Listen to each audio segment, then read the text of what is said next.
শিৱসাগৰত বান পীড়িতৰ নামত ওলাইছে ভুৱা হিতাধিকাৰীও চৰকাৰে প্ৰদান কৰা 15,000 টকাৰ এককালীন সাহায্য প্ৰদানৰ নামত ব্যাপক অনিয়মৰ অভিযোগ বানত ক্ষতিগ্ৰস্ত নোহোৱা তথা বানত ঘৰবাৰী প্লাবিত নোহোৱা পৰিয়ালৰ নাম অন্তৰ্ভুক্ত কৰি প্ৰকৃত ক্ষতিগ্ৰস্ত পৰিয়ালক বঞ্চিত কৰাৰ গুৰুতৰ অভিযোগ উত্থাপিত হৈছে চৰকাৰী আৰ্থিক সাহায্যৰ পৰা বঞ্চিত হৈ শিৱসাগৰ জিলা আয়ুক্ত কাৰ্যালয়ৰ সন্মুখত ক্ষোভ উজাৰিছে একাংশ বানত ক্ষতিগ্ৰস্ত পৰিয়ালে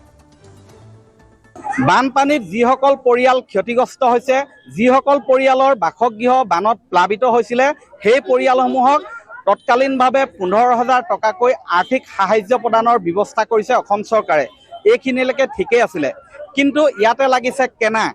এই যি ব্যৱস্থা কৰিছে এই ব্যৱস্থাত ব্যাপক অনিয়ম তথা দুৰ্নীতিয়ে বৰ্তমান দেখা দিছে শিৱসাগৰ জিলাৰ লাচিত পঞ্চায়ত বেতবাৰী পঞ্চায়ত শিৱসাগৰ পৌৰসভা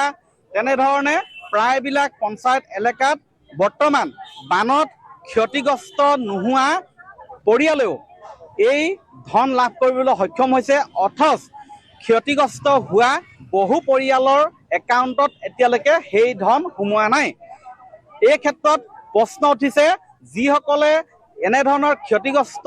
পৰিয়ালৰ তালিকা প্ৰস্তুত কৰিছিলে সেইসকল হ'ল আচলতে গাঁও প্ৰধান সেইদৰে চৰকাৰী শিক্ষক কৰ্মচাৰী আছে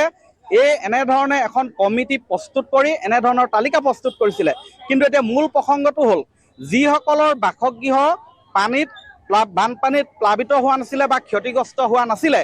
সেইসকল পৰিয়ালৰ নাম কেনেকৈ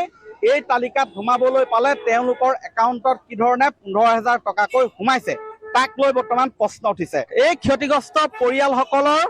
একাউণ্টত ধন বৰ্তমানলৈকে সোমোৱা নাই অথচ এইসকলৰ আগতেই ক্ষতিগ্ৰস্ত নোহোৱা বহু পৰিয়ালৰ একাউণ্টত সোমাইছে ধন মই জানিব বিচাৰিম বাইদেউ অকণমান এইফালে আহিব কাহিনীটো কি হৈছে বহু আচলতে ক্ষতিগ্ৰস্ত যাৰ ঘৰত এটোপালো পানী সোমোৱা নাই তেনে পৰিয়ালো পাইছে বুলি এতিয়া আমাৰ ওচৰত বহু তথ্য আহিছে হয় তেনেকে বহুত আমি শুনিছো বহুত মানুহক পানী না সোমোৱা যদিও পাই গৈছে কিন্তু আমি পানী হৈ 10 নং ৱাৰ্ডত পুৰা বোকা হৈ একদম অৱস্থা নাই ঘৰ কিন্তু আমি 15,000 টকাটো পোৱা নাই 10 নং ৱাৰ্ডৰ হয় আমি কিন্তু আৰু বহুত মানুহ শুনিছো যে ঘৰ বুঢ়া নাই তথাপি তেওঁলোকৰ একাউণ্টত একে ঘৰ মানে 2-3টা মানুহ সোমাই গৈছে কিন্তু আমাৰ এটা হৈও সোমাবলৈ টান আপোনালোকে চেক কৰক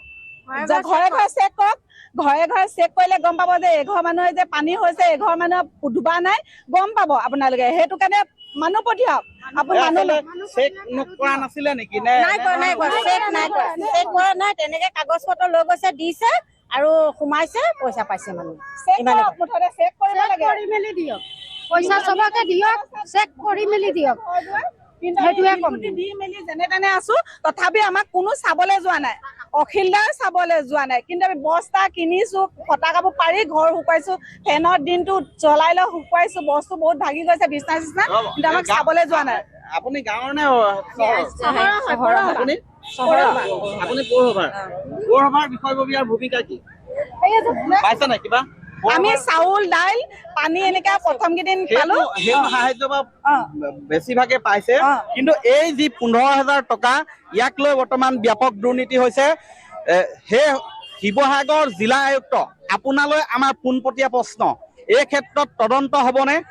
শিৱসাগৰৰ ৰাজহচক্ৰ বিষয়ালৈ আমাৰ প্ৰশ্ন আপোনালোকে কিহৰ ভিত্তিত কি যুক্তিত বানপানীত নোহোৱা মানুহৰ ঘৰত কেনেকৈ আপোনালোকে এনেধৰণে ভুৱা তালিকা প্ৰস্তুত কৰি ধন সোমোৱাবলৈ বাট মোকলাই দিছে